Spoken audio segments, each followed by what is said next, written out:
Well, good evening, IFL Nation, and welcome back to the lab, your source for the weekly rundown of all things Indoor Football League, whether you're looking for the recaps of the week that was, the predictions for the week that is to come, or any of the other goings-on of this great league.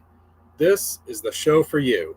It is once again that time, ladies and gentlemen. Say it with me. It is Wager Wednesday in the Indoor Football League. Thank you so much for taking some time out of your schedules to hop on in and talk some IFL. For those of you who are new to the league or this channel, let me first give you a warm welcome aboard. My name is Alex Schuberth. I am a huge fan of the indoor football game. I sing its praises, perhaps far too much for anybody's liking, but in any event, I've channeled that passion into my current role as lead IFL contributor for a site called Sports Coast to Coast, which is a Pacific Northwest-based sports forum site that specializes in the coverage of the Indoor Football League and its 14-member team specifically. Each week, we supply up-to-date team rosters, game previews, game recaps once everything is all said and done, and a whole host of another analysis and takes from fans just like you. So if you call yourself a fan of the Indoor Football League, Sports Coast to Coast is a must-go destination to get your fill for anything related to this awesome league. I've put a URL to that below in the description, so definitely check that out when you can. You will also find the written version of my weekly Wager Wednesday post over there as well. So let's get cracking here. It is week 14 of the season. Just 6 weeks remain, either 5 or 6 games depending on team. This is it. Those teams are hitting the home stretch, trying to battle for playoff positions, home turf advantage, or even just to say that they can make the playoffs. So the stakes only get higher from here. So last week, 13 is known to be the unlucky number every so often, and unfortunately for us, it was that fate that befell us. Last week with our picks, we ended up going 2-5. Now, this week of action was merely an appetizer for what we can expect as far as suspense level in the weeks to come. We had triple overtime. We had the largest deficit in IFL history overcome on the road. We had a team set a new single game high in points for the season, along with other significant results league-wide. So we'll take a look at each of the 7 games that were played last week, talk about their results and their significance as far as the playoff picture. We'll also get into the season-long tracker once again, including results from this past week in there. Look at our success with betting the spread, betting the over-under, and our lack of success picking the money line, which we've said we're hoping to turn around pretty much all season long, but you know what? We're 0-0 beginning this week. That's how we have to kind of view this. So once we go over last week and the accumulated results, we'll drill down and preview all 7 games for this week, make our picks. We will have a special guest hopping on to help with those previews as well, so stick around for that. And we will also have a little bit of fun with some parlays to wrap up the evening. So week 13, we once again began with a Friday game at the Resch Center. This time the Green Bay Blizzard hosting the Jacksonville Sharks in what had entered week 13 as the provisional 3 versus 2 matchup, had the playoffs started last week. This game was all sorts of entertaining at the very beginning. This had the make of 2 very good teams, probably will be in the playoffs when all is said and done, and they traded blow for blow in the first half. Tyler Huff and the Jacksonville Sharks running game really asserting their will, basically taking the lead whenever Green Bay had, as the 2 teams shuffled there. Right around the third quarter, Jacksonville was down by 2, and that's when it all fell apart from them for there. What ended up happening? A Green Bay masterclass that saw the Blizzard score 34 unanswered points to put the game on ice in just about the most convincing way possible. All 11 drives for Green Bay resulted in scores. The last 10 went for touchdowns. And just for good measure, to wrap up the scoring, Andrew Mevis was given the green light to attempt a drop kick, which he booted successfully, which set a new season high for points in a single game this season. Green Bay taking down Jacksonville 75-43. For the Blizzard, that is their 8th consecutive win, while the Sharks fall to a 7-4 record, which at the moment has them in 4th in the Eastern Conference. So a 1-spot fall for the Fish from Duval. We had the remaining games on Saturday, 3 in an 8 o'clock Eastern window and 3 in a 9 o'clock Eastern window. The first game we'll go over here is the Massachusetts Pirates and the Iowa Barnstormers. This had been a series perfectly dominated by the home team in its first 7 installments. So perhaps fitting here that trend got completely flipped on its head. The Pirates just played another complete team game here. The offense exploded for 66 points as Kenji Bahar and impressive newcomer Tyon Evans really made their mark in that one. Massachusetts pulling out to a double-digit lead right around the second quarter, which forced Iowa into a bit of catch-up mode where some turnovers and some really poorly executed plays on fourth down really set them back. And for the Pirates, we got our first extended look at Felix Harper for a drive. And he led a pretty impressive touchdown drive himself. So this was the dream night for the Pirates. Another tough one for the Barnstormers to swallow. Massachusetts getting the win there, 66-35, to pull their record back to even and try to sneak their way into the playoffs despite a 2-5 start. Iowa, meanwhile, dropping to 1-9, where they're going to need all sorts of unholy stuff to happen to make a most unlikely playoff run. In Tulsa, we had the third matchup of the season between the Gunslingers and the Tulsa Oilers. This was another one, kind of similar in mold to Jacksonville Green Bay, where through the first 30-35 minutes or so, this was fairly even with the team on the road going into enemy territory and putting up a pretty respectable fight. A gunslinger touchdown early in the third period tied them up with the Oilers 21-21. Unfortunately for the Guns, that was the last instance of scoring that they were able to put together for the remainder of the ball game, as the Oilers clamped down on defense, took everything from Joaquin Collazo, managed to get some takeaways as well, while TJ Edwards and the rest of the Oiler offense pretty much just took it in from there. So San Antonio gets swept in the 3-game series against Tulsa. They lose this one by a final score of 41-21, with the Oilers going up to 7-4 on the season, currently third place in the East, thanks to their conference win percentage tiebreaker over the Jacksonville Sharks, while the Gunslingers' playoff hopes quickly diminishing with a record of 3-8. Our last 8:05 Eastern kick saw the Fishers Freight head to Quad City in a very tough matchup against the Steamwheelers to try to put a stop to their 8-game losing streak, while perhaps trying to upset Quad City in a surprise result. That didn't pan out here, though. The teams played a pretty even first quarter, a first quarter that ended 5-5, by the way. Where else but the IFL are you going to see that?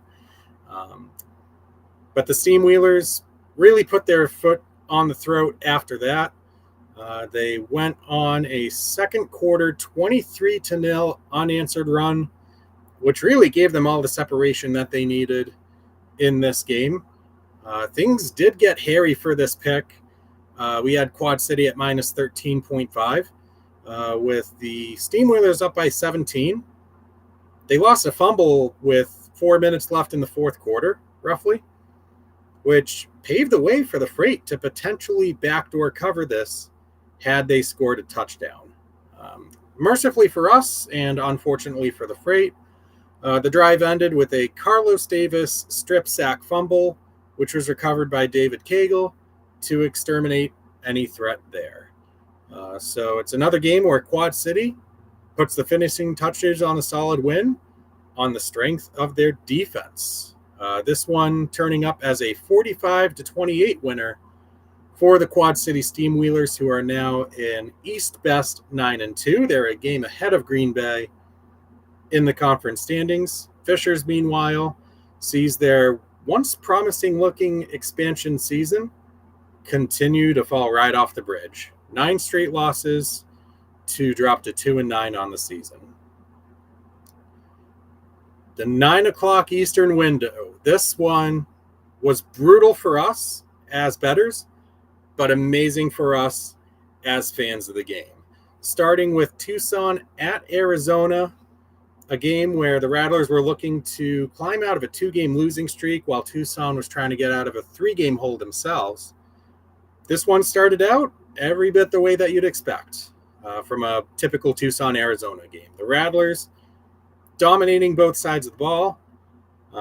A touchdown in the third quarter put them ahead by a score of 34-9. And that's when the indoor football gods decided, hey, Alec picked Arizona money line. Let's do the literal funniest thing possible here. But in all seriousness, no, Tucson, to their credit, stared at that 25-point deficit and did not give up.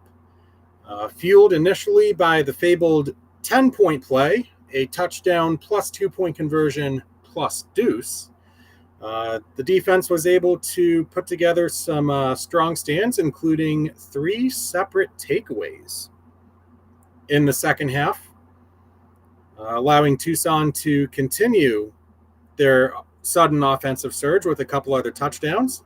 Next thing you know, a 34-9 hole became a 34 deadlock with just about 3 minutes to go in the game. Arizona did get a field goal on their ensuing drive, but Tucson was able to one-up that with a touchdown of their own on a incredible circus catch in the back of the end zone by Trip Harrington. So once again, for another week, Arizona had the ball late, this time down by 3, looking to either win the game or force overtime. They ended up doing the latter with a Dawson Evans field goal, extending the game beyond 60 minutes. But the turnover bug continued to strike Arizona even during this part of the game. First play of overtime, was a fumble recovered by the Sugar Skulls. Tucson wasn't able to capitalize on it, though, missing a field goal in that frame to bring us to a second overtime. Both teams scoring touchdowns in overtime number 2. In Arizona, in the third overtime, their 5th turnover of the game, and the second half technically, ended up as an interception in the back of the end zone by the player who wound up winning Defensive Player of the Week in Jameis Williams. This time, the Sugar Skulls landed the final blow on the Rattlers. They drove up inside the 5-yard line. Kevin Macias hits the game-winning field goal, just sneaking it past the goalpost. And it was that play that completed the greatest comeback in IFL history by margin overcome. It actually ties it with Northern Arizona's rally against Bay Area last year, for those who remember. So the Skulls take the season series from the Rattlers with a second straight stunning upset. This one coming by way of 50-47 in triple overtime. So, as we said, for the Rattlers, it's a third straight loss. They are now 7-4, while Tucson is 4-6. trying to bridge that divide between number 4 and number 5 in that Western Conference. In Prescott Valley, we had the Wranglers hosting the San Diego Strike Force. Strike Force entering with a 3-game win streak, while Northern Arizona was looking for their second win. And what an absolute shootout this was between Nate Davis and Ramon Atkins, who were teammates on the Duke City Gladiators in 2022. This one was all gas, no brakes. To illustrate that, the score was 37-30 in favor of Northern Arizona at halftime. And the Wrangler lead got as high as 13 points, but Davis and company kept that San Diego offense humming. They kept themselves right in the conversation throughout the entire second half, eventually found themselves down by 5 points in the last minute of the game with the ball and a chance to stage what could potentially be a game-winning drive. Now, the play that most of IFL Nation is going to talk about is the Nate Davis scramble to the left, where he was stopped short of the goal line and appeared to lose the football very close to the point where he made contact with the turf. I actually don't remember whether it was ruled down by contact or fumble recovered by Northern Arizona live. I had my set on other games at the time with my Hexabox, but they took a good long time to review this one. And they determined, I guess, that Davis's forearm hit the turf with possession of the ball. Thus, the ground caused the fumble, so down by contact was the ruling. The Strike Force took full advantage of that, ran Rudy Johnson right up the middle for a touchdown. Northern Arizona's attempt to tie the game as time expired went sideways, clinching the win for San Diego. Another close one against the Wranglers. This one by score of 56-53, a 109-point outing that completely destroyed the odds makers' projections at 80.5, for which we incorrectly had the under. Last but not least, another matchup between two provisional playoff teams, this time out west, with the Panthers making the trip to Henderson to play the Nighthawks. Entering this game, Jaden DeLaura had arguably been the hottest quarterback in the IFL. Just about perfect offensive efficiency and no turnovers at any point during his first 3 IFL starts. Well, guess what? He started with a turnover on the first drive of the game. It was the start of a very unfortunate first half for the Nighthawks, one that saw them score a grand total of 0 points, as Bay Area once again was on the prowl, showing their championship form defensively. And by the first 30 minutes of the game, it was 15-0 at the half. Vegas ended up switching quarterbacks for the second half, going to the reigning MVP in Jerome Johnson. And Johnson put up a really good effort, 31 points in that second half, did positively everything he could to stage a Nighthawk comeback.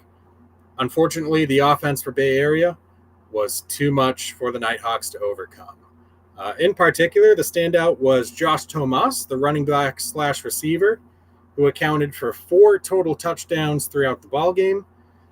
His contributions, along with Josh Jones and company, kept the Nighthawks in check all game long, and this one ended with the Panthers getting another double-digit victory, 44-31 the final, as Bay Area now ascends further up the standings. They are now a game and a half ahead of the Arizona Rattlers, while the Nighthawks dropped to 6-5, which is good for 4th in the conference.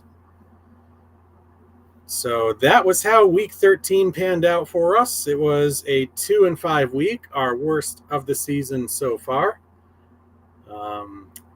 But as the saying goes in life, we live and we learn. And you know what? If it takes IFL history to get us to a 2-5 week, that quite literally says something.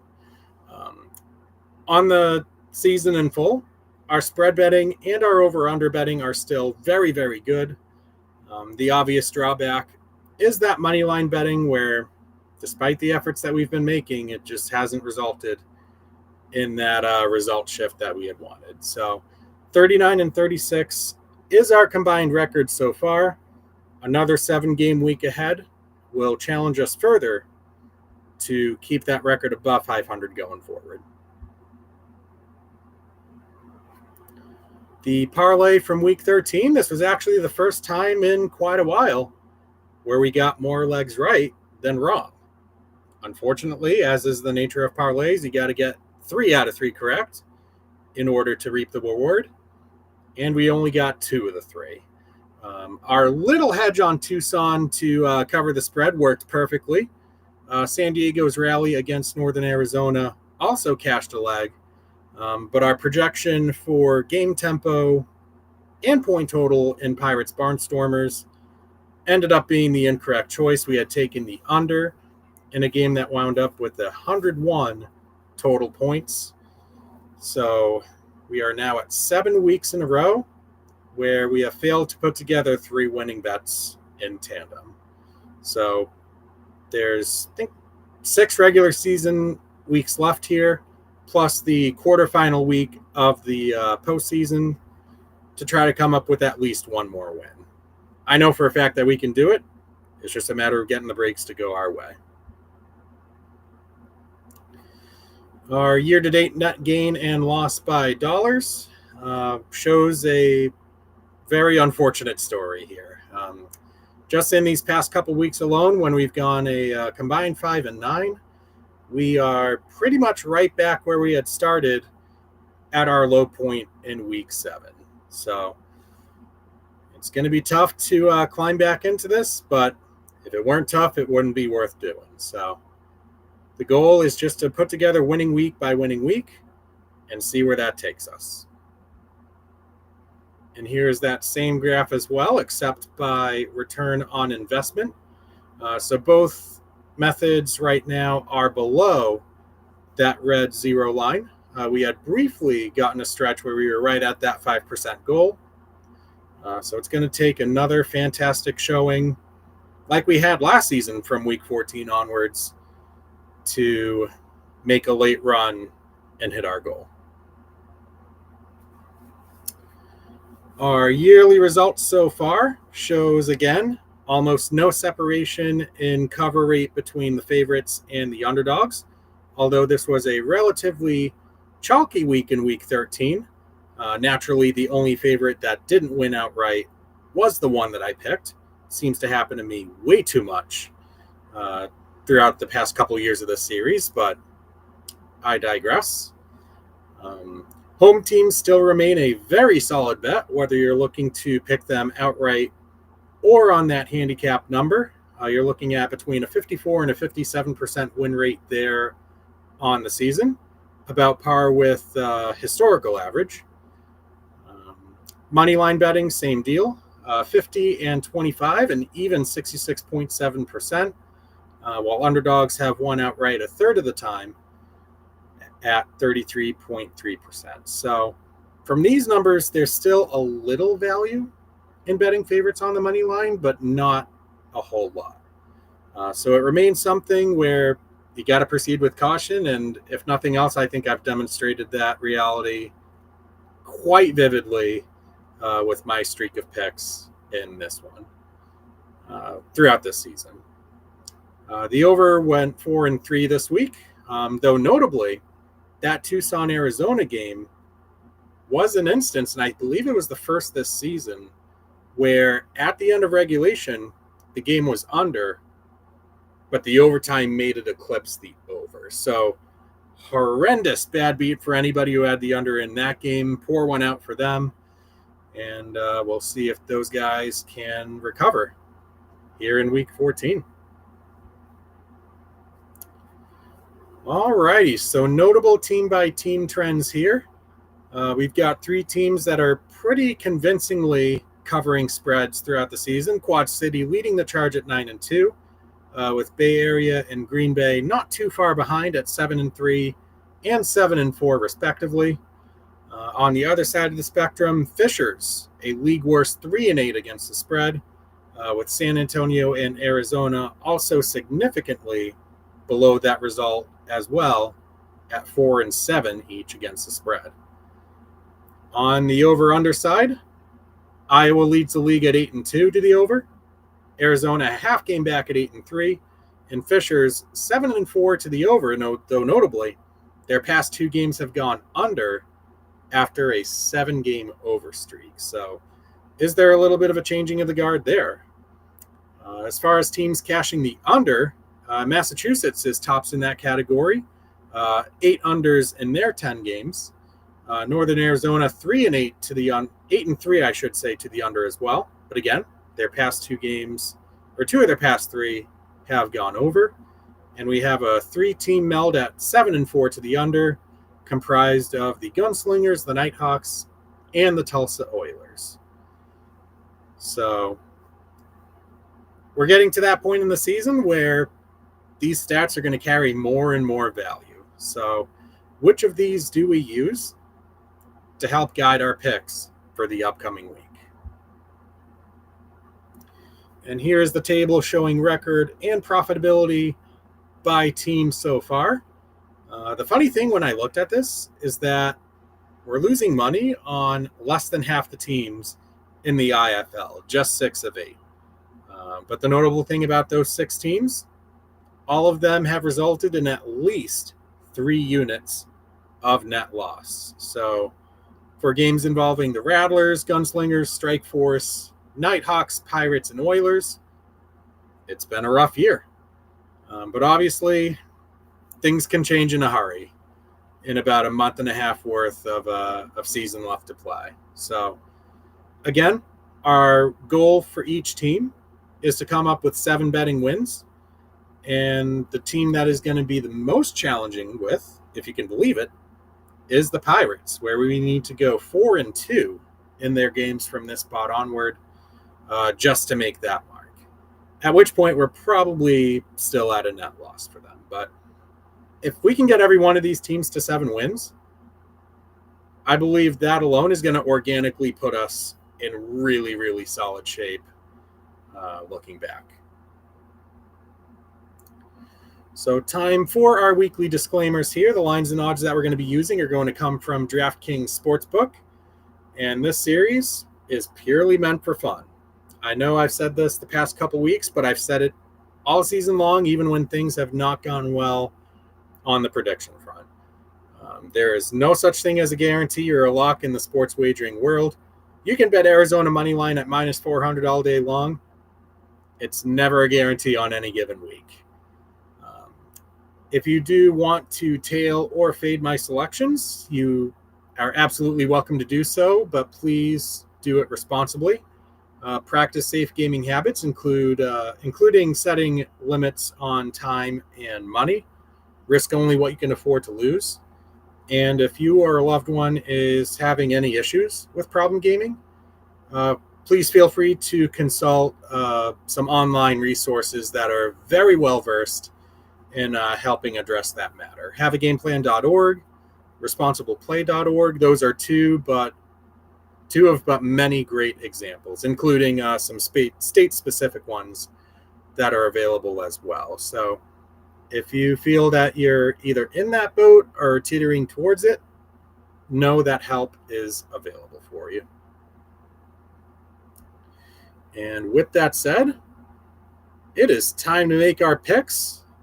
And to help me with this week's slate, we bring on our special guest of the evening. No, not my dad behind me.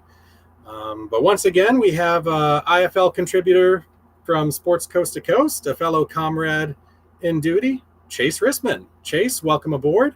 Glad to have you on. How are you doing today? I have you muted, bud. I am so sorry. All right, go ahead. Great to be back, Alec. I'm doing all right. Very, very good. I don't remember exactly how the week that we last collaborated went, but I think we can certainly build on it this week. What do you say? Yes.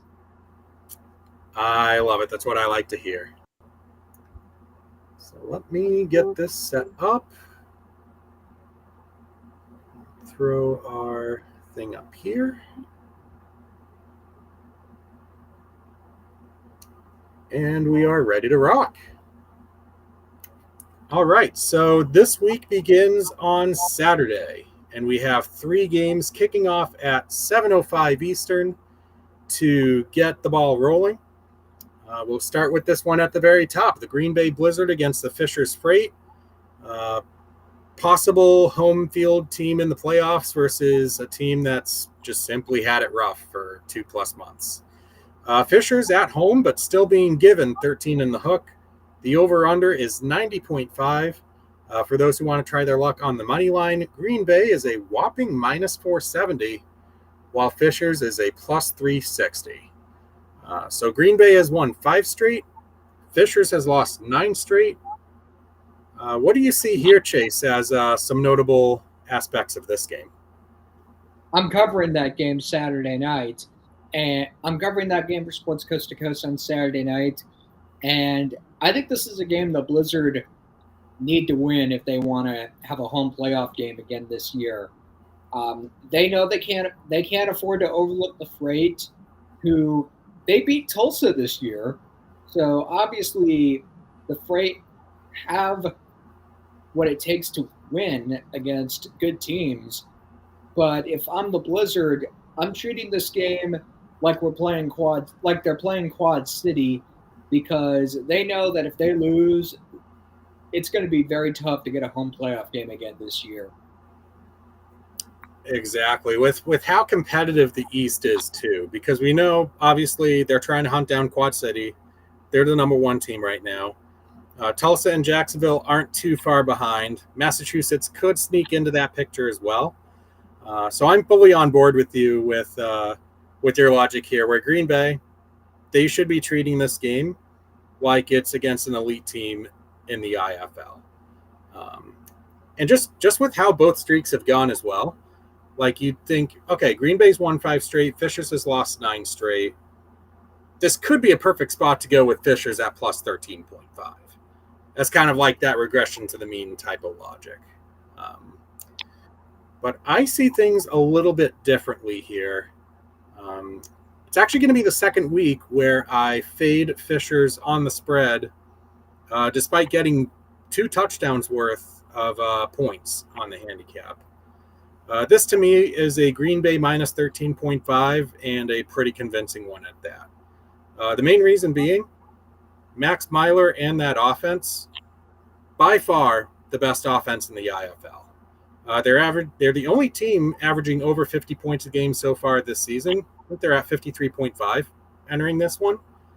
And what better way to exhibit their upside than with a 75-point onslaught last week against a team that had entered as one of the top scoring defenses in the IFL in Jacksonville.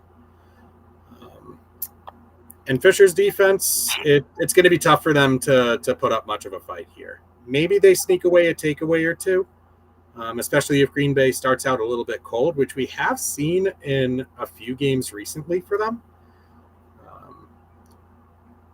But this one to me, I just think it's too much firepower for Green Bay, too much significance in this game specifically in order to keep pace with Quad City, because we both know they want to be hosting more than one playoff game once August comes rolling around. Yes. Is that a pick that you agree with, Chase, or is there another one up here on the board that you feel is worth a look too? I have the Blizzard straight up. -470. I mean, I'll say this much. A win is a win, however you can get them. It certainly protects you against any garbage time touchdowns from Fishers, which we have seen them do on a couple of occasions recently.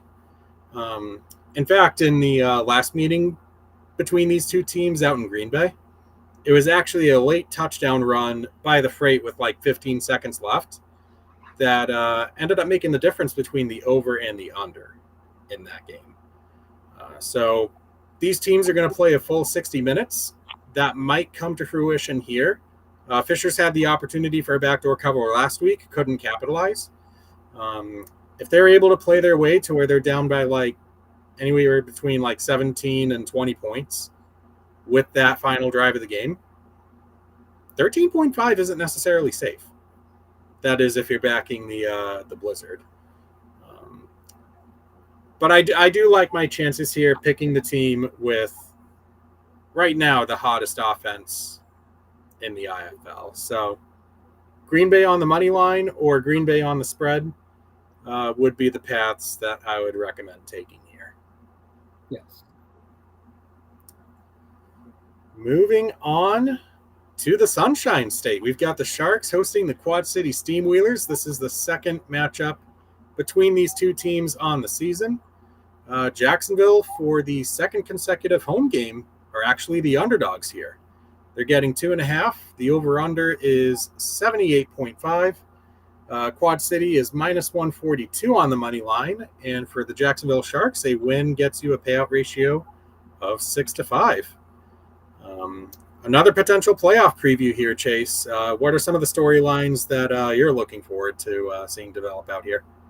I mean, Corey Ross trying to get closer to a number 1 seed in the East. Daquan Neal having another great year. The Steamwheelers trying to beat the Sharks again after they beat them in Moline, Illinois.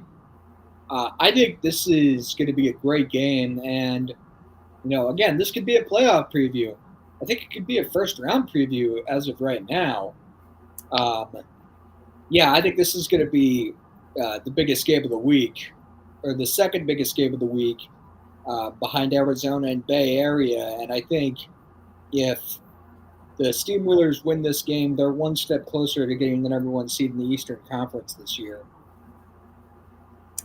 Yeah, it's been a great season for Quad City. I think they're really outperforming everybody's expectations when looking back at preseason previews.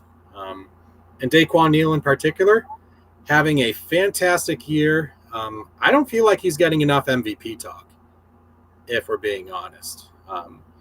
Not for nothing, and it's not that one player makes the difference in this stat, but the 9 games that Daquan Neal has started for the Steamwheelers, not only has Quad City gone 9-0 outright, they've covered the spread in every one of those games, which is absurd to hear. Any time that you're on the road is a tough test, especially when you're in Jacksonville. They've only lost once all season long at home. That was that one-off weird loss they had to the Massachusetts Pirates. But I definitely agree with you. There's storylines abound here, plenty of firepower to go around. Not to mention the potential return of 2 former Sharks to VyStar Veterans Memorial Arena. And Tyler King, who was signed prior to last week's game, the electric running back and kick return man, along with Tamarion Terry, who started last year, I believe, with the Jacksonville Sharks for a handful of games. So those 2 guys go back. We'll have to see what kind of a welcome that they get. But yeah, this has every bit to be a playoff preview. It's currently the number 4 versus number 1 right now, albeit this one's being hosted at the number 4 venue. And to me, this over-under surprised me. I looked at it. I understand why it's at 78.5.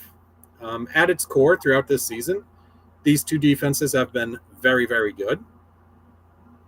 But in the same breath, the matchup here resulted in over 100 points in that meeting that you mentioned out in Moline. I think the Steamwheelers took that one 62-41, something along those lines. So I'm going for a repeat effort here, playing this number at 78.5.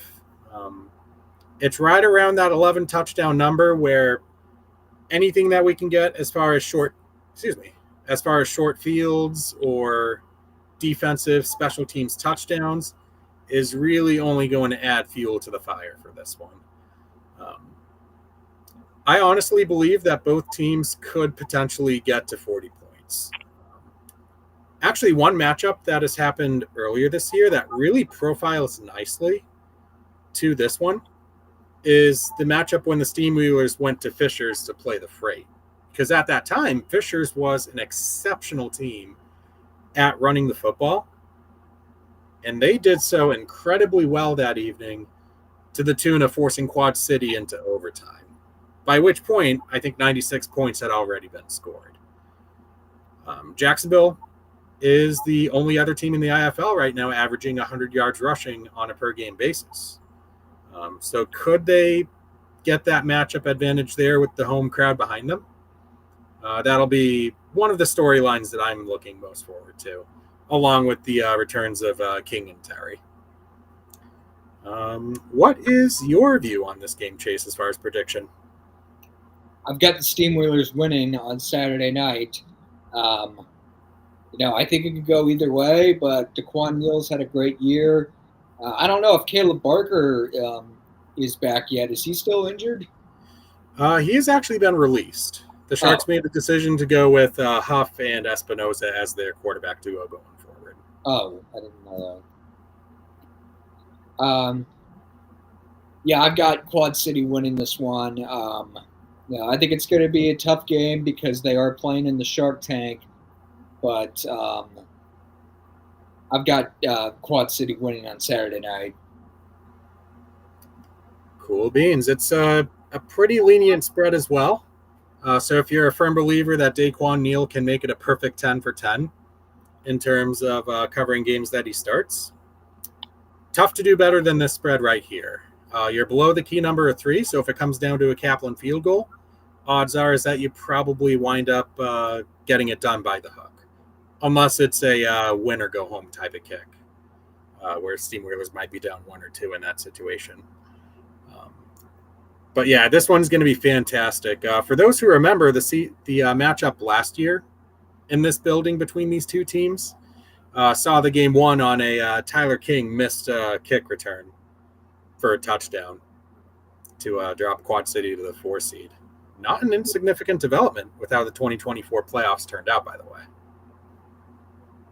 Yes, and the Blizzard went on to beat the Steamwheelers in the first round of the playoffs.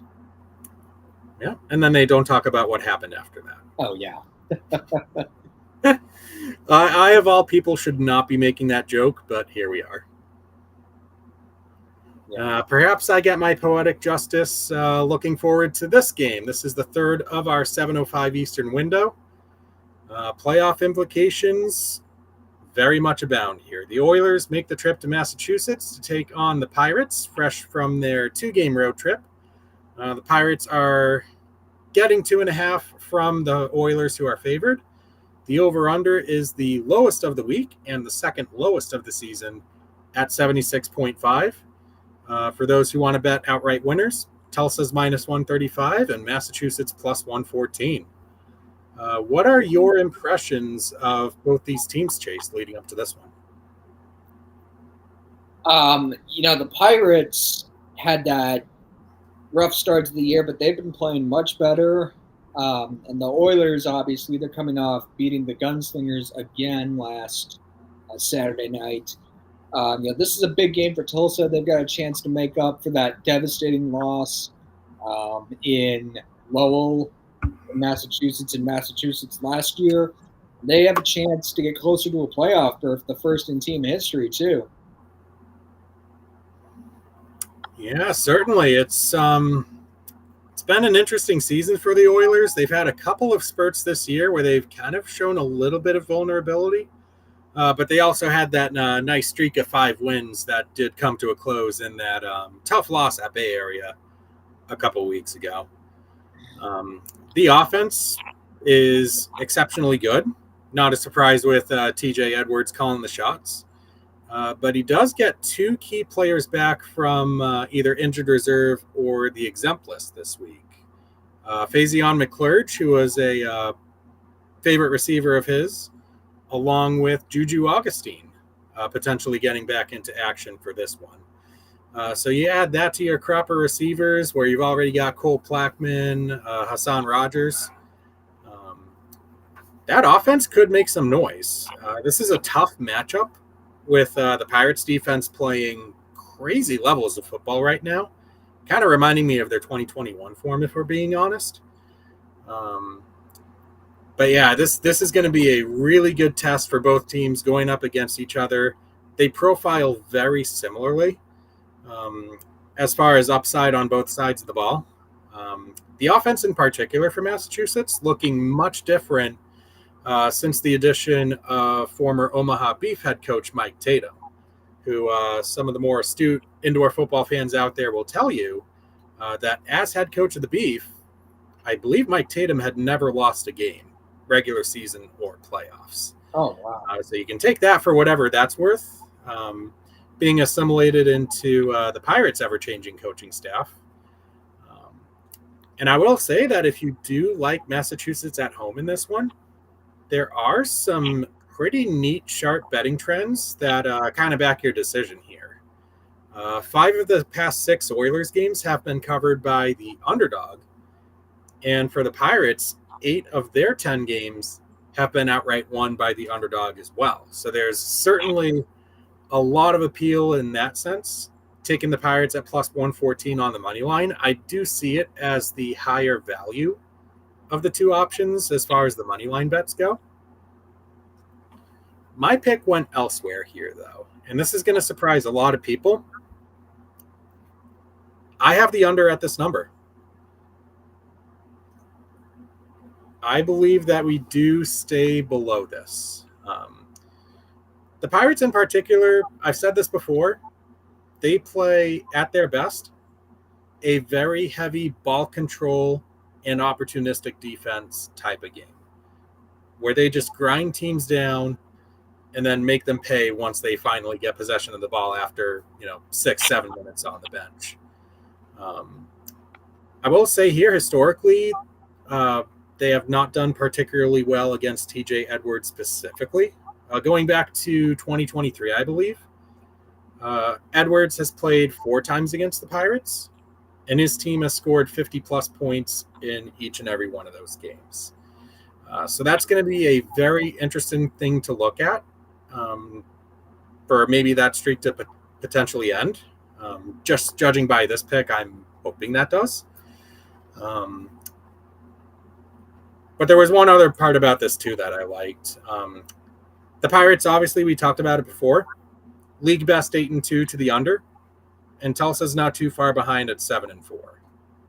And when I looked at it earlier tonight, all 7 of Tulsa's games that have gone under have actually stayed below this number. With the closest that any of their games got was 76 points. So both defenses are really, really good. 3 of the 5 games this year in Lowell have also stayed below this total, with the only 2 that did not involving Green Bay's number 1 ranked offense and a Fisher's Freight team that has made their defense optional at this point. So this is probably as bold of a pick as you're going to get when it comes to trying your luck on the total. But I do think we get a very, very close-knit game, maybe a shade above what we saw last year at this venue between these 2 teams, a game that ended 23-22 in favor of the Pirates. And I'll say this. I went to that game. Hands down, ugliest win I've ever seen in my life. Like, it does not give me joy thinking about that game. Yeah, I've been to I'm not going to say it didn't give me joy, but I was at a Gunslingers game 2 years ago that had, it was kind of like that. They were up, I don't remember how many points it was, but they almost blew it. And the only reason they won is because they were playing the West Texas Warbirds at the time. I think that's what they were called. And the Gunslingers won because a Warbirds wide receiver dropped a wide open touchdown pass in the end zone on the last play. Yeah, I remember, being happy that we won. I didn't have any feelings about how, we only won. I mean, I did think that, but it's like, or that they won. I can't remember if I said we, but I remember. I mean, I wasn't covering the team at the time, but I remember thinking, it's great that they won, but it shouldn't have come down to that. Yeah. Like, what are we doing here? Yeah, I didn't have. It wasn't like, oh, great. I don't have any. good thoughts about this. It never got to that, but it was kind of the ending of that game is kind of like that. For sure.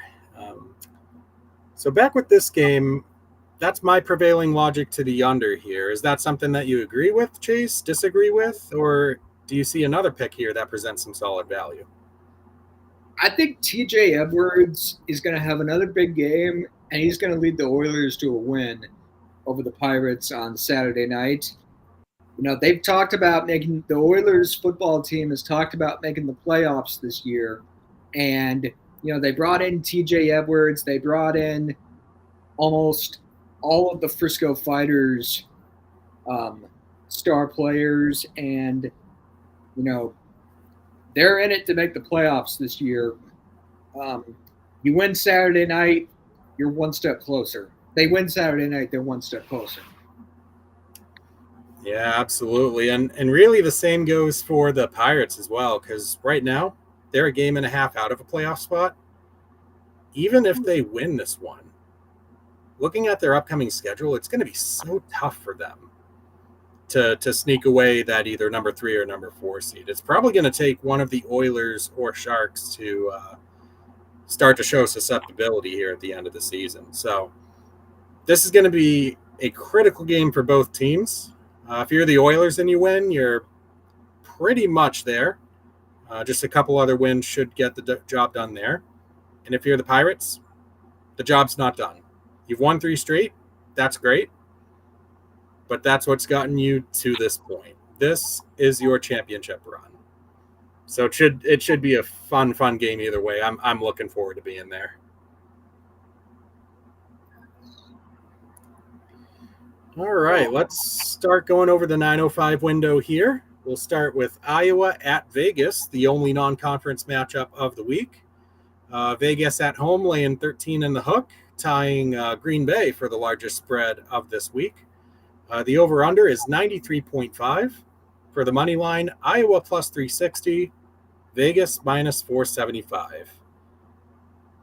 Now, we're kind of thinking here quarterback controversy, if you want to call it that, between Jayden DeLaura, who struggled last week, and Jerome Johnson, the reigning IFL MVP. Which direction do you think they go here, Chase? And would either option really matter as far as Vegas's odds of winning? They should go with Jerome Johnson if they want to not only win Saturday night, but make the playoffs too. That's who got you. That's who got them to the playoffs last year, and they need to go back to Jerome Johnson if they want to get there again this year. Yeah, it's certainly logic that makes sense. No discredit at all to Jayden DeLaura. He has played a fantastic season to this point, has really been responsible for a lot of those Nighthawk wins when Jerome Johnson was either out or struggling with turnovers. But I do agree that the Nighthawks stand more of a chance short-term and long-term, building the offense back up with Jerome Johnson. Because the rest of the pieces around him are already in place. Wimbush at running back, Randolph and Wyndham at receiver. They're all set. For Johnson, it's just going to be a matter of kind of refocusing, making smart plays, throwing the ball away when he has to, and trying to regain some of that week-to-week consistency that led him to being named the IFL MVP last year. As far as matchup goes, it doesn't get any friendlier than home turf against the Iowa Barnstormers, who have given up over 55 points per game on the season, easily the worst mark in the IFL. So this is every bit of opportunity for Vegas to kind of reassert their dominance, set the tone for a late season push here. Right now, they are the number 4 seed. So they will more likely than not want to jump up at least one spot, preferably 2, to try to improve their chances in the playoffs, especially against those powerhouses in Arizona and Bay Area, the former of whom they've already defeated this year. So This obviously is a 7-game week. I don't like to do this because there's almost no value here. But I'm not in love with any of the other options on this board. So on my bingo card, I'm taking that squeegee thing, pounding the free square in the middle and going Vegas at minus 470 on the money line. I just can't trust anybody on the spread against the Iowa Barnstormers because we've seen this time and again from them. The instant that we go with a spread here, Iowa's going to find their way to a backdoor cover somehow in some way. It's just as guaranteed in life as death and taxes almost. But is there a side of this over-under perhaps that you'd be leaning towards, Chase? These are two really, really talented offensive teams, which has spurred this total one of the highest that we've seen this season. But which side would you feel comfortable playing? I've got the Barnstormers winning on Saturday night. Whoa! I would love to hear the reasoning of this one. I think folks need to hear this. Yes. So the floor is yours. Yes. I mean, honestly, what better time for the Barnstormers to get another win this year? I know Vegas is one of the best teams in the IFL, but they've kind of struggled this year. They just had, again, I think a lot of this was because they played Jaden DeLora in the first half. No offense to him. But, they didn't play great in the first half against Bay Area last week. And by the time they put Jerome Johnson in, the game was basically over. Iowa hasn't – their record's been awful. Their record isn't any good. But Iowa's played good at times this year. They were an onside kick recovery away from beating Tulsa on Memorial Day weekend. Mm-hmm. They've beaten Massachusetts, who, they've been playing good football of late. And we just saw Tucson go into the Phoenix area and beat the Rattlers.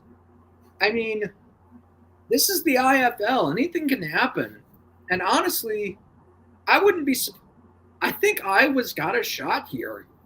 They've got nothing to play for, which is what makes them – I mean, they could – I guess it's still possible for them to make the playoffs, but, they've more or less got nothing to play for the rest of the year, aside from playing spoiler for everybody else. And what better time for them to start doing that than Saturday night? Yeah, I mean, as improbable as it sounds, you speak full truth here. This is the IFL where things can turn 180 in a complete instant. And if you're looking for that out-of-the-box upset, Iowa has the offensive firepower to where they could make a run here, assuming that they stay efficient in that area. The offense under James Kahunas kind of struggled a little bit the past couple weeks, and Vegas has been playing pretty solid defense throughout most of this second stretch of the season. But if this is a vintage, original AFL type touchdown, traded with touchdown type of shootout, all it's going to take is for Iowa to come up with that one play near the end of the game to potentially steal this away. Yeah. Their defense is going to have to come up strong, which is a very big ask, even though they do have some talented players on that side of the field that are having reasonably solid seasons, at least individually. And like we talked about, Jerome Johnson, he's good, but this season in particular, he's kind of been bit by turnovers. Yes. So, I mean, the more I think about it, the more that I feel like this pick should not be dismissed. No. I mean, they should have to see if it happens, but I am definitely glad that you had the courage to come up with this one, because I feel like that was a great talking point. Yeah, I mean, I cover the San Antonio Gunslingers. They beat Bay Area in San Jose the second game of the year. Then they beat San Diego. I mean, I didn't think they were going to be competitive in San Jose, and they won. Totally. So we'll wrap up our 9:05 window with one of the teams that San Antonio has beaten this year, the Tucson Sugar Skulls, who are at home. They're hosting the Northern Arizona Wranglers. This is the second matchup of the season between these two teams as well. Tucson at home is laying 5.5. The over-under is 82 in the hook.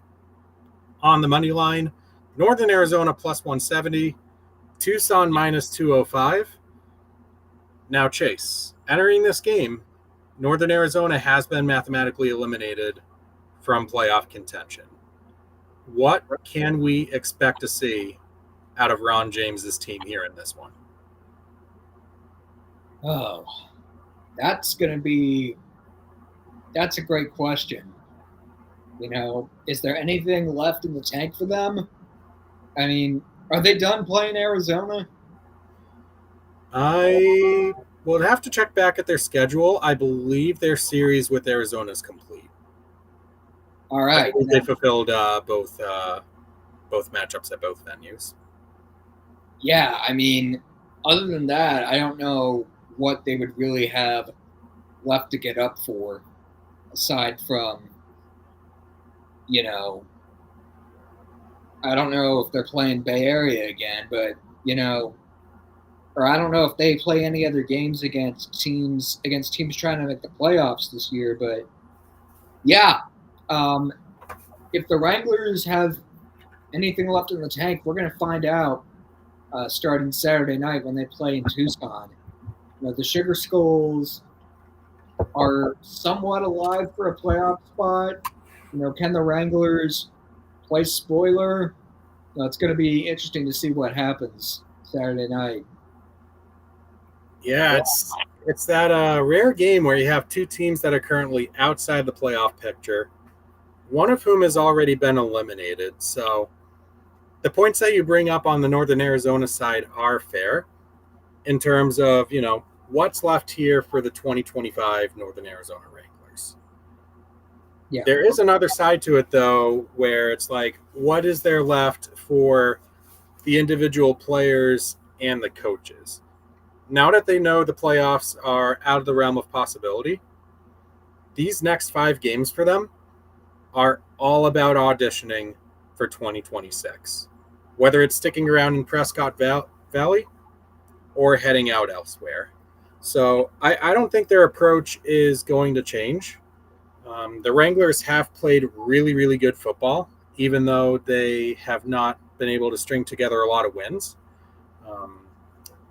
Against the spread, they are 5-2 in the last 7 games. So they're keeping games very, very respectable at the end. They nearly beat San Diego last week. They took Arizona down to the wire at Findlay Toyota Center earlier this season.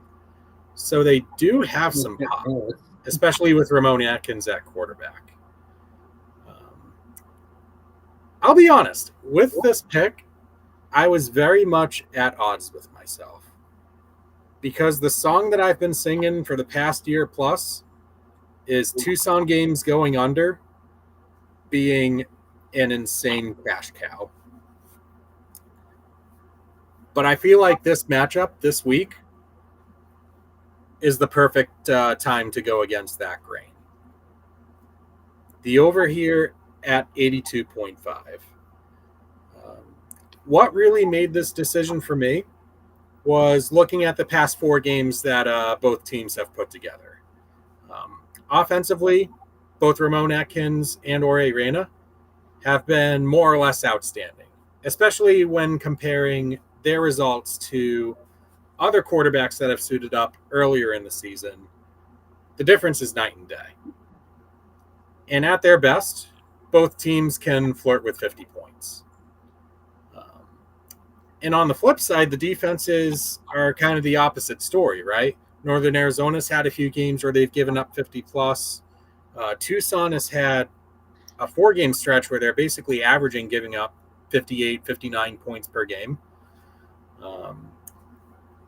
And with both teams pretty much giving it everything that they have, I feel like the script could evolve into a shootout here. I'm obviously going to be kicking myself if this game winds up as another 39-33 kind of slugfest. But I just find it too hard to fade both offenses right now to go that way. So my picks there, the over at 82.5. What are you thinking for this one, Chase, for your prediction? I've got Northern Arizona. I think straight up. Yeah, I think Tucson's going to have a little bit of a hangover after that comeback last week. And again, this is where we're going to find out if Northern Arizona has anything left in the tank now that they're out of the playoffs. I do love this upset pick. Just because, like we said, Northern Arizona, they're not getting results, but they're playing ball the right way. And not that Tucson isn't, but it seems like throughout this season, every time we've kind of talked about them as a potential fringe playoff contender, they've kind of dropped the ball. They had, I think, a 3-4 or 3-3 record, something along those lines. And then they had 3 straight losses to kind of handicap them for this late stretch run at the end of the season. Another thing to note here is that the Sugar Skulls are favored, which hasn't happened too often in the betting era for the IFL. But when they have been the favorite, they've only covered 3 times. And the last time that they were favorites, they got smoked by 20 points to the Gunslingers. Yes. Which I know you'll like that fact. Yes, the Gunslingers, that was a game where, they just ran them off the field that night. And that, I would say that's the most complete game they've, obviously, because the Gunslingers have struggled this year, but that's by default the most complete game they've played this year. Yeah, it was just a trap game for Tucson, and it's not hard to see a scenario where history kind of repeats itself here with Naz. Yes. So plus 170, a great pick if you're looking to take the points as well. Maybe the Wranglers keep it to a 5-point game or fewer. The spread at plus 5.5 ain't looking too shabby either. Especially if you're a believer in that 3-9 Tucson as a favorite against the spread cold spell. All right, further down the list here, a pair of games on Sunday. We'll go with the earlier one first at 8:05 Eastern.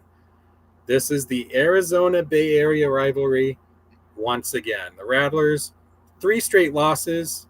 This matchup certainly not friendly. They are 6.5-point underdogs to the Panthers at SAP Center. This is our largest over-under of the season at 95.5.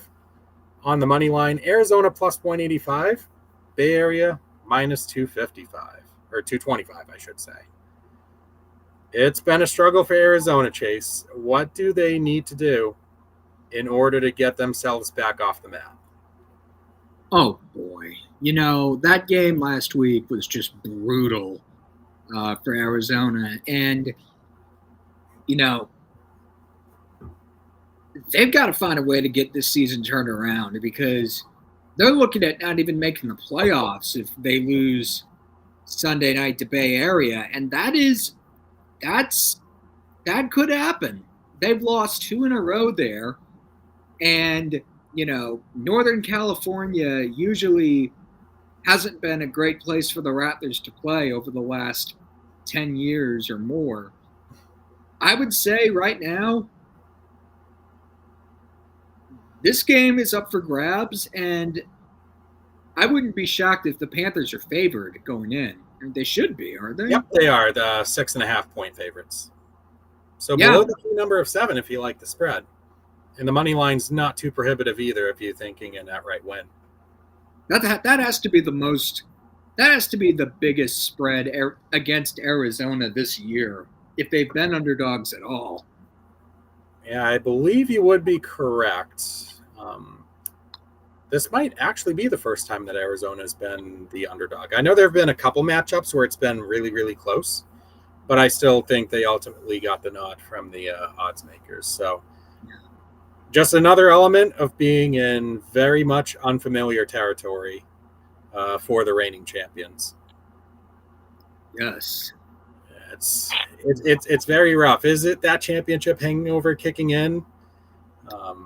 Yeah, that's a great question. After a little bit of a layover, but I don't know, man. Bay Area, pound for pound, let's say it. They've been the best team in the IFL as far as, points scored versus points against. Yes. The defense in particular has really impressed me. They had a middle stretch of like 3-4 games where they might have been giving up a few more points than they would have liked. But in the past 3, they've trimmed that down to an average of under 33 points a game allowed. So they're playing really, really good football right now. Arizona's playing very, very susceptible defense right now, and offense, if we're being honest. So for the first time in a few weeks here, I'm actually fading Arizona on the money line. I know it's going to come back and bite me in the butt. But Bay Area outright, to me, is the most logical choice. Go with the team that has gone out and proven it game in and game out. And there's also the revenge factor here for the Panthers after their most recent loss came against this Rattlers team in the Snake Pit.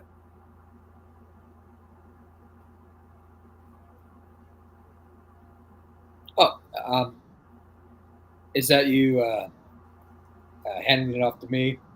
Yeah. Did you have anything more that you wanted to add to this one? Yeah. Boy, it's going to be – this is the game of the week. It's the rivalry. It's the biggest game of the year for the Rattlers to this point. It's going to be awesome. Yeah, it's just so much firepower. And I mentioned it in the first matchup between these two teams as well. You got Snead going up against his former team, and they've got Josh Jones over at the Bay Area side. Two defenses that do have championship upside. It's going to be fantastic. The biggest surprise to me in this one was actually the over-under being the highest of the week. I just think Bay Area is playing too good of brand of football on that side of the field to justify this total being this high. I would actually love the under in this game, but I'm going to stay with my original pick at Bay Area money line. I've got the Rattlers winning this one. I don't want to even imagine what I don't even want to imagine what practice is going to be like I don't even want to imagine Kevin Guy at practice if the Rattlers lose 4 in a row with,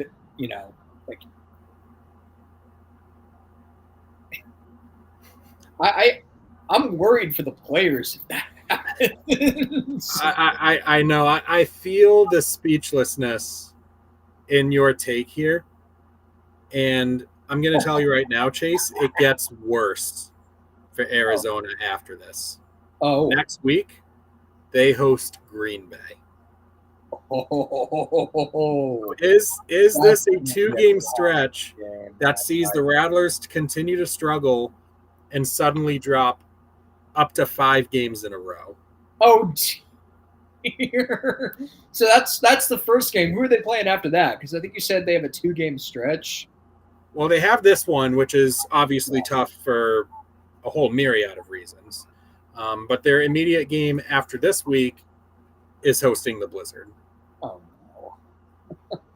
And then they still have a couple games against the Strike Force to go as well. So this 7-1 start that they have, there's a very real chance. I'm not sure if it happens or not, but a very real chance that we see kind of like a 2003 Minnesota Vikings situation where the peril for Arizona to maybe drop to the number 4 seed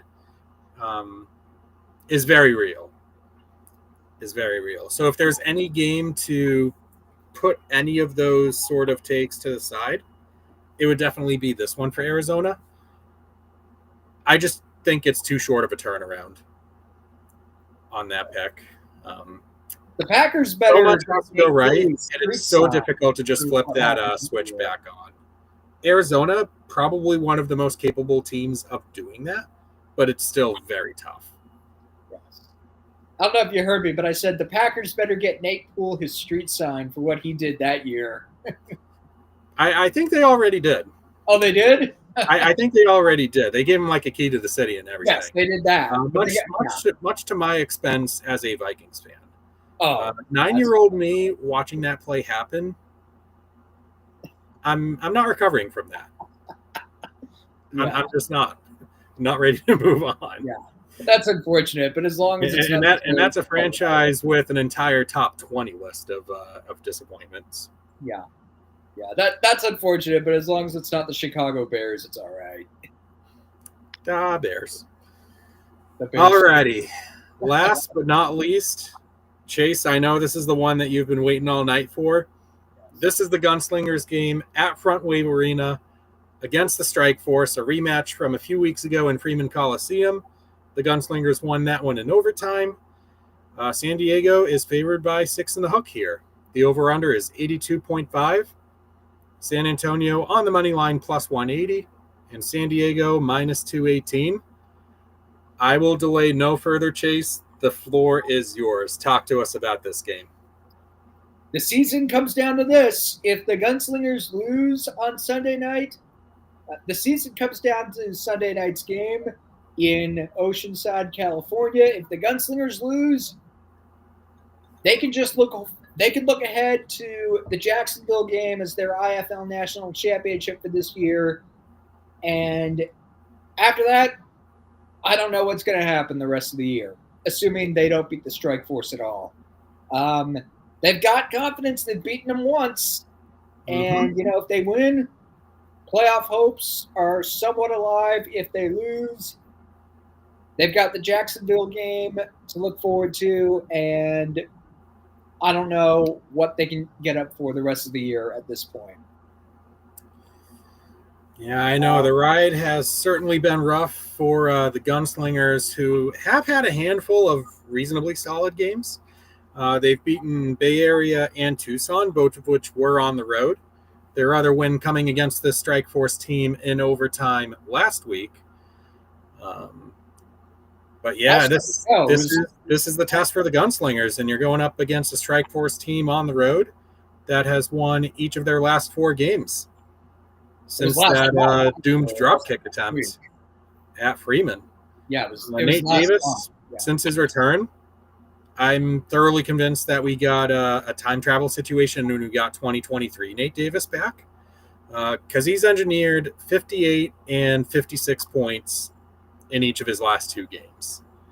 So something has happened to that Strike Force offense that has suddenly unlocked them.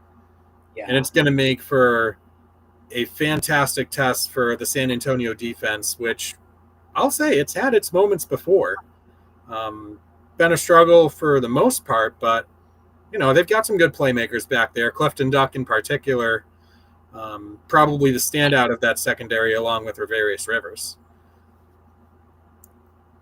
So there's a lot of good picks here. A lot of good picks. The one that I'm going to make, and one that I feel like you may not be the happiest with me on, is the Strike Force to cover at minus 6.5.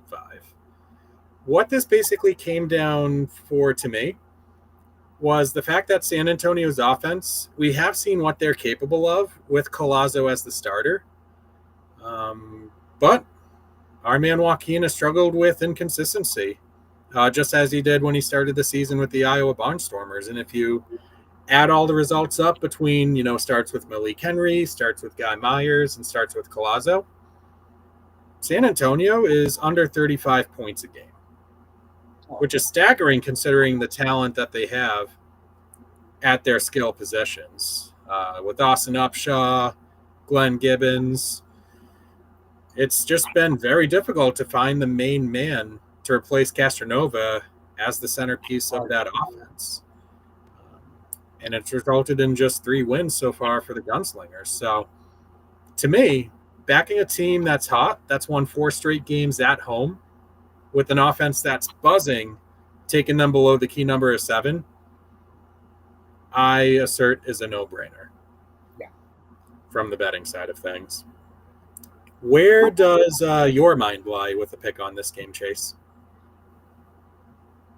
I had the Gunslingers winning Sunday night, but if they lose, I mean, they've got a bye week, and obviously, they have that to rest up. But as I've been saying, if they lose Sunday night, other than the game against Jacksonville, there's not much to really get down for the rest of the year.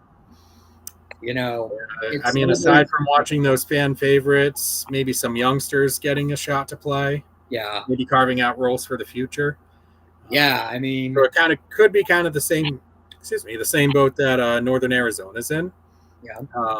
But just speaking purely from a record and a context standpoint, San Antonio should easily be the team that plays with the most level of desperation, or more desperation, of the 2 combatants. I will say, and you actually brought this up, Chase, as a very good point, I love the over as a secondary play here, because both of these teams are going to be on bye heading into next week, leading up to 4th of July weekend. So we might have a scenario where we get that 110, 120% effort from both teams leading in, especially with San Diego playing the type of ball the way that they are right now, where they'll certainly want to take advantage of this matchup and try to fine-tune some of the things that they're continuing to work on both sides of the ball, especially seeing where their last 4 games are 2 matchups with the Rattlers and another Battle of California installment with the Bay Area Panthers. Yeah. So their chances of asserting themselves as a contender that could rival those 2 Western Conference sides, they do need a lot to go right. Yeah, the Strike Force aren't going to overlook the Gunslingers because the Gunslingers have already beaten the Strike Force once this year. So San Diego's not going to overlook them. And, I would expect Nate Davis to, come out playing as great as he's been playing over the last couple of weeks. And if I'm the Rattlers, if I'm the Strike Force, this game is as big as the Arizona games coming up, because if you don't win this game, your playoff hopes are in doubt. And, they've got to come out ready to play, because the Gunslingers, this game is their season, if I'm being honest. Yep. If I'm being honest. As I've been saying, if the Gunslingers lose, this season's over. Yeah, it's going to be a long bye week at the very least. Yes. But yeah, I envision that'll be a super matchup to close out the night. All righty, one more order of business, Chase, before we get on out of here. It's parlay time. So of the available options here on the board, which 3 do you have the most confidence in pulling through? I have the Gunslingers winning straight up. I have the Blizzard winning straight up. And, I have the Gunslingers winning straight up. I have the Rattlers winning straight up because, again, oh my gosh, if they lose 4 in a row, those poor players are just going to get it from Kevin Guy, who doesn't put up with losing. Never mind losing 4 in a row. I mean, I don't even want to imagine what practice would be like. And I have the Blizzard beating the Freight, although I think they need to treat that game like they're playing the IFL in the IFL National Championship, because the Freight are going to want to play spoiler on Saturday night. I like it. So a couple of underdogs plus a heavy favorite. I actually do have an idea with this. If we stay with our idea of upsets and we go super chaotic and throw Iowa in this thing, maybe we can include Green Bay as well, just for good measure. But if you have a faith in all four of those teams to come through, look at that payout, man. That's nearly 45-1. Yeah. And anything can happen in the IFL. I mean, this is one where you probably throw a couple bucks on it, see what happens. But I love the theory of how much fun this set of results could be. Yes. So for context, if we threw $5 on this and everything came through, that's over $220 in your pocket. That is astounding.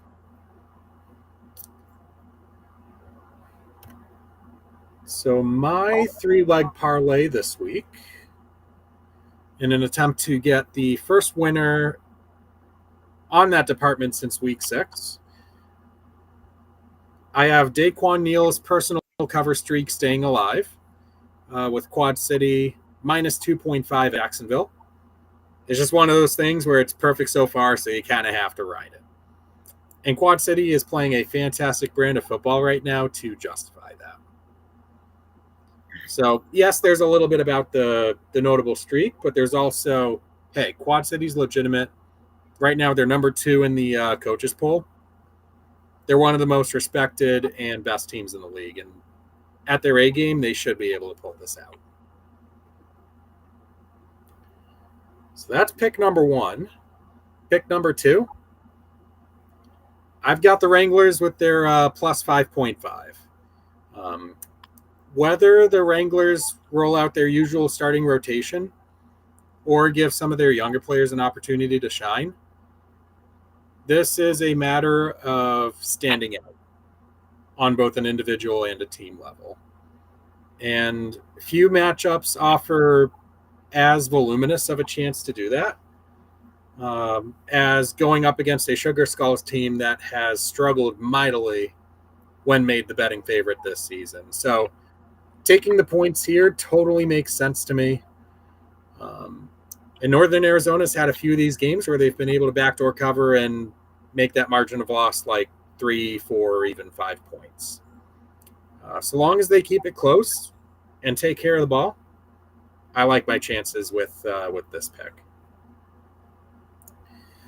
And to cap off the parlay, I'm staying consistent here with my idea of San Diego money line. Like we said, this is the second matchup between the Gunslingers and the Strike Force, with San Antonio having already won that first matchup. The second matchup, as we've seen with a few of these head-to-heads from time to time, very difficult to get that repeat effort. One perfect example, maybe not to bring it up and put salt in the wound, San Antonio's matchup at home against Bay Area, where, you had the win at SAP Center, maybe looking to stage another upset bid there, and it ended up being a game that totally got away from them in the second half. Oh, yeah, that was brutal. And you never know with San Antonio's offense, man. At times they look really good, and then they have stretches like they did against Tulsa where points aren't really made available to them. So I like the Strike Force going into their bye with a win, which would be their 5th consecutive. This 3-leg parlay, not nearly as impressive as the one that we had cooked up with those couple underdogs winning. But $10 on this still gets you a very respectable $53 and some pocket change to boot. So that is the route I am going. Hopefully it turns up fully green on all 3 points. Certainly got the attire today to root for it. But for those who want to follow along, I'll start things off with Quad City minus 2.5. That is at Jacksonville. The Wranglers at plus 5.5 at Tucson. And the Strike Force to grab the outright win at home against San Diego to close out Sunday. Plus 431 if you want a tail. Okie dokie. So that is all the ground that we have covered for tonight.